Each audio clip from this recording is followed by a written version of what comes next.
تو یہاں پر حضرت آدم علیہ السلام کا ذکر اللہ تعالیٰ نے کیا، فرمایا کہ ہم نے ان کو پیدا کیا اپنے ہاتھوں کے ذریعے، ہاتھوں سے اس کا جو ہے جثہ تیار کیا، اور فرشتوں کی جماعت سے ہم نے کہا کہ آ کر آدم علیہ السلام کے سامنے سجدہ کرو۔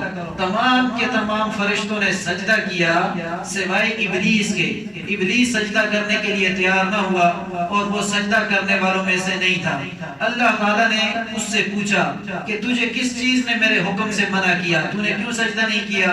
تو اس نے آگے سے کہا کہ میں بہتر ہوں اس سے جس کو تو نے پیدا کیا، اس لیے کہ مجھے آگ سے پیدا کیا گیا ہے اور اس کو مٹی سے پیدا کیا گیا ہے۔ آگ روشنی دیتی ہے، آگ اوپر جاتی ہے، اور مٹی تو پست اور کمزور چیز ہے، تو اس لیے میرا کام نہیں اس کے سامنے سجدہ کرنا، بلکہ اس کا کام ہے کہ یہ میرے سامنے سجدہ کرے۔ ایک دو باتیں یہاں پر ذکر کر کے ترجمے کی طرف آتا ہوں۔ یہ آیت پہلے گزر چکی ہے دو مقامات پہ اور تفسیر اس کی ہو چکی ہے۔ پہلی بات تو یہ کہ اللہ تعالیٰ کے علاوہ کسی اور کے سامنے سجدہ کرنا یہ جائز نہیں، تو پھر اللہ تبارک و تعالیٰ نے فرشتوں کو کیوں حکم دیا کہ حضرت آدم علیہ السلام کے سامنے سجدہ کرو؟ تو اس کا جواب یہ ہے کہ یہاں پر جس سجدے کا ذکر ہے وہ سجدہ عبادت نہیں تھا، بلکہ وہ سجدہ تعظیمی تھا، عزت والا سجدہ۔ عزت والا سجدہ جس طرح آپ ایک دوسرے سے ملتے ہیں بعض لوگ تو جھک جاتے ہیں، تو یہ سجدہ تعظیمی اس کو کہتے ہیں۔ تو اللہ تعالیٰ نے فرشتوں سے کہا کہ میں نے اتنا جو ہے برگزیدہ بندہ تیار کر دیا ہے، سارے مل کے عزت کی خاطر اس کے سامنے جھک جاؤ۔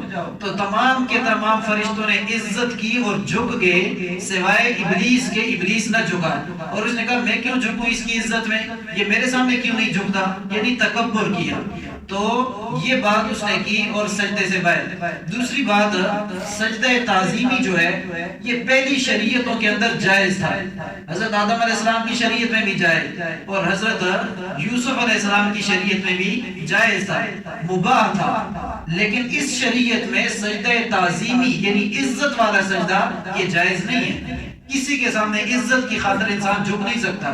ملنے کسی سے سیدھے طریقے سے ملو، کسی کی عزت کرنی ہے تو ایک ہاتھ کے بجائے دو ہاتھوں سے سلام کر لو، یہ ہے عزت۔ لیکن جھکنا کسی کے سامنے جھک کر کرنا، بعض لوگ تو دوسروں کے گھٹنوں کو ہاتھ لگاتے ہیں اور بعض جو ہے وہ نیچے پاؤں تک پہنچ جاتے ہیں، تو یہ تو بالکل جائز نہیں ہے۔ اس طرح جھکنا صرف اللہ تعالیٰ کے سامنے جائز ہے۔ میرے پیغمبر کی کسی صحابی سے یہ ثابت نہیں ہے کہ وہ پیغمبر پاک صلی اللہ علیہ وسلم سے اس طریقے پر ملے ہوں کہ ان کے سامنے جھکے ہوں یا سر اس طرح بالکل جھکا کے ان سے ملے ہوں یا پیغمبر پاک آئے ہوں۔ بلکہ پیغمبر پاک تو جب آتے تھے صحابہ اگر مسجد نبوی میں کچھ دو تین صحابہ کھڑے بھی ہو جاتے، پیغمبر پاک ان کو فوراً بٹھا دیتے اور کہتے کھڑے ہونے کی ضرورت نہیں ہے، اور پیغمبر پاک سیدھا اگر مصلی پہ کھڑے ہو جاتے تو کھڑے ہوتے تو مصلی پیچھے لوگ نماز پڑھنے کے لیے بھی کھڑے ہو جاتے تھے۔ لیکن اس طرح جھکنا یہ کسی اس شریعت کے اندر جائز نہیں۔ اس شریعت کے اندر یہ سجدہ تعظیمی جو تھا یہ جائز تھا، تو یہ تعظیمی بات تھی۔ اور اگر اس کو سجدہ عبادت کہا جائے، شاہ ولی اللہ محدث دہلوی رحمۃ اللہ علیہ فرماتے ہیں کہ سجدہ ہوا ہی نہیں۔ وہ کہتے ہیں اللہ نے صرف حکم دیا، فرشتے تیار ہو گئے اور تیار ہونے کے بعد اللہ تعالیٰ نے اس حکم کو پیچھے کر دیا، تو یہ بات بھی ہو سکتی ہے۔ لیکن اللہ نے یہاں پر فرمایا فسجدوا، تمام کے تمام فرشتوں نے سجدہ کیا، تو اس سے معلوم یہ ہوا کہ شاہ صاحب کو بھی مغالطہ ہوا ہے۔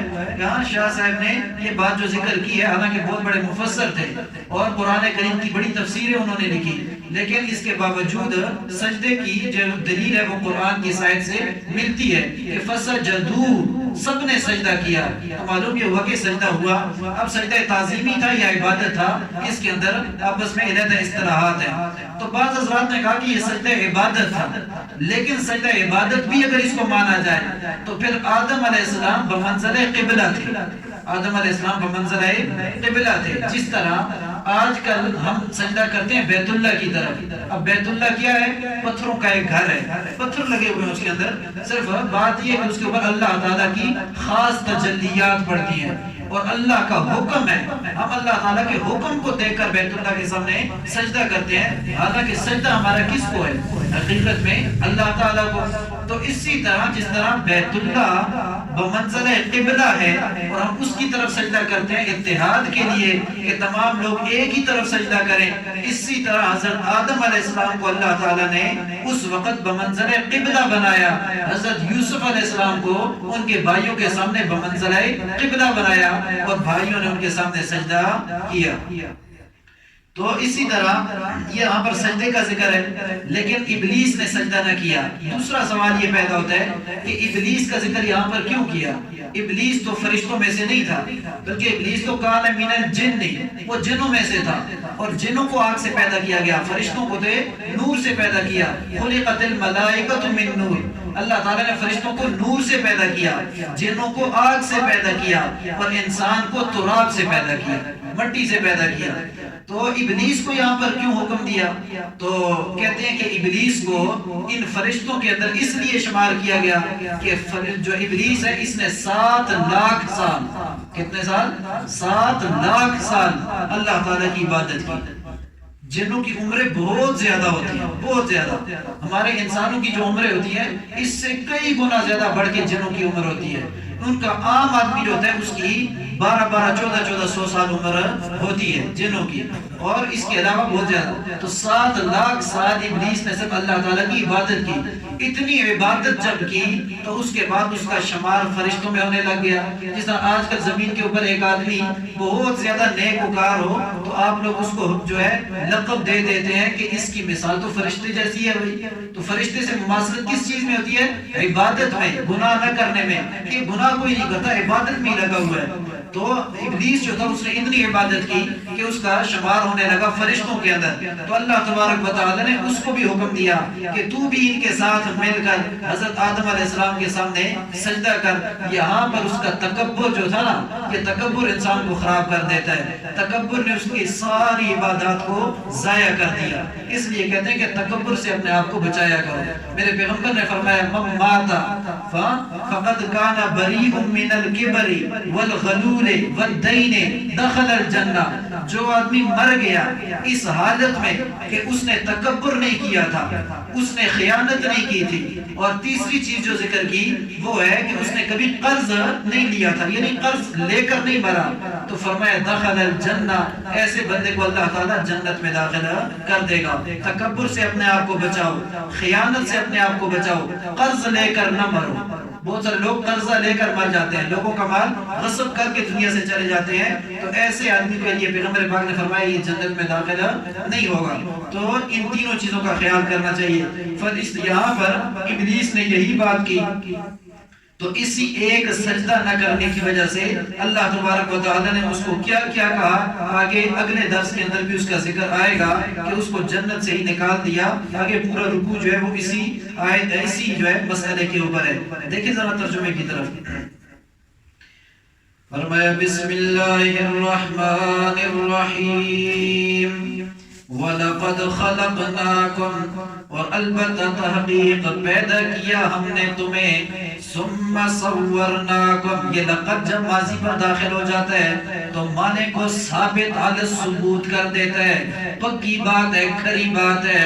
وہ انسان اس بات میں غور اور فکر کر، ہم ویسے یہ بات ذکر نہیں کر رہے، سچی بات ہے، اس میں کوئی شک نہیں ہے کہ ہم ہی نے تمہیں پیدا کیا، ہمارے علاوہ تمہیں کسی اور نے پیدا نہیں کیا۔ ثم صورناکم، اور پھر ہم نے تمہیں صورت عطا کی۔ یہاں پر ثم تراخی کے لیے نہیں ہے، کہ یہ نہیں کہ اللہ نے پہلے انسان کو پیدا کیا اس کے بعد انسان کی شکل و صورت بنائی، تراخی کے لیے نہیں ہے۔ ہماری کتابوں والے حضرات میں وہ سمجھتے ہیں ثم یا تو تراخی کے لیے آتا ہے یا عطف کے لیے آتا ہے، تو یا جو ہے تاخیر للبیان کے لیے آتا ہے۔ تو یہاں پر ثم جو ہے یہ عاطفہ ہے، کیونکہ اللہ تعالیٰ پہلے شکل و صورت بناتا ہے پیدائش کے وقت، یہ نہیں کہ پیدا کرنے کے بعد شکل و صورت بناتا ہے۔ تو پھر مطلب یہ ہوگا کہ جس طرح ہم نے تمہیں پیدا کیا اسی طرح ہم نے تمہیں صورت بھی عطا کی۔ ثم قلنا للملائکۃ اسجدوا لآدم، اور پھر ہم نے کہا فرشتوں سے اسجدوا لآدم، سجدہ کرو آدم علیہ السلام کے لیے، یعنی آدم علیہ السلام کے سامنے۔ فسجدوا الا ابلیس، پس سجدہ کیا تمام کے تمام فرشتوں نے الا ابلیس سوائے ابلیس کے. ابلیس یہ شیطان کا ذاتی نام ہے. ابلیس نے سجدہ نہیں کیا. ابن عباس رضی اللہ تعالیٰ عنہ نے تفسیر ابن عباس میں ابلیس کا معنی کیا خبیث. تو پھر مطلب یہ ہے کہ الا ابلیس سوائے خبیث کے. خبیث نے سجدہ نہیں کیا، باقی تمام لوگوں نے سجدہ کیا. کتنا بہترین معنی کیا. یہ نبی علیہ السلام کے چچا زاد بھائی ہیں حضرت عبداللہ ابن عباس رضی اللہ تعالیٰ عنہ، جن کے سینے پر میرے پیغمبر نے ہاتھ رکھا تھا اور فرمایا تھا یا اللہ اس کو قرآن کا علم عطا کر. انہوں نے یہ معنی کیا خبیث کا. لم یکن من الساجدین، اور نہیں تھا وہ سجدہ کرنے والوں میں سے. قال ما منعک، اللہ نے فرمایا کس چیز نے تجھے منع کیا اللہ تسجد کہ تو سجدہ کرتا. اذ امرتک، جب حکم دیا تھا ہم نے تمہیں، میں نے تمہیں سجدے کا حکم دیا تو کس چیز نے تمہیں سجدہ کرنے سے روکا. قال تو آگے سے کہنے لگا انا خیر من، میں بہتر ہوں اس سے، میں افضل ہوں اس سے. کیوں؟ خلقتنی من نار وخلقتہ من طین، پیدا کیا گیا ہے مجھے آگ سے اور پیدا کیا گیا ہے اسے مٹی سے. آگ جب زمین پر جلائی جاتی ہے تو وہ آسمان کی طرف اٹھتی ہے، اس کے اندر نور ہوتا ہے، روشنی ہوتی ہے، شعلے آسمان کی طرف جاتے ہیں. اور مٹی کو اگر آسمان میں بھی پھینکا جائے تو وہ نیچے زمین پر آ کے گرتی ہے. تو میں اعلیٰ ہو گیا، یہ ادنا ہو گیا. چاہیے تو یہ کہ یہ میرے سامنے سجدہ کرے، میں اس کے سامنے کیسے سجدہ کروں. قال تو اللہ تعالیٰ نے فرمایا فَهْبِطْ مِنْهَا، اتر جا یہاں سے یعنی جنت سے. فَمَا يَكُونُ لَكَ، بس نہیں ہے تیرے لیے أَن تَتَكَبَّرَ فِيهَا کہ تو نے تکبر کیا ہے یہاں پر. فَخْرُجْ، پس نکل جا. إِنَّكَ مِنَ الصَّاغِرِينَ، یقیناً ہو چکا ہے تو ذلیل لوگوں میں سے. تجھے میں ذلیل و رسوا کر کے یہاں سے نکال رہا ہوں، نکل جا. بات بہتری کی نہیں ہے، بات میرے حکم کی ہے، بات اللہ کے حکم کی ہے. اللہ نے جب کہہ دیا سجدہ کر تو تجھے اللہ کے سامنے سر تسلیم خم کر دینا چاہیے تھا اور سجدہ کر لیتے. تو نے حکم نہیں مانا. بہتر کون ہے یہ اللہ جانتا ہے، اس لیے یہاں سے نکل جا. تو نے میرا حکم نہیں مانا. تیری 7 لاکھ سال کی عبادات جو ہے وہ ہم ضائع کر دیتے ہیں. تیرا میرے پاس کچھ نہیں ہے. آگے پھر اس نے پھر اللہ تعالیٰ سے کچھ دعائیں کی اور پھر اللہ تعالیٰ نے اس کو مہلت دی. اس کا ذکر آگے آئے گا. مہلت ملنے کے بعد پھر اس نے کیا کہا اس کا ذکر بھی آئے گا. اللہ تبارک و تعالیٰ سے دعا ہے جو کچھ پڑھا سنا اس پر عمل کرنے کی توفیق عطا فرمائے.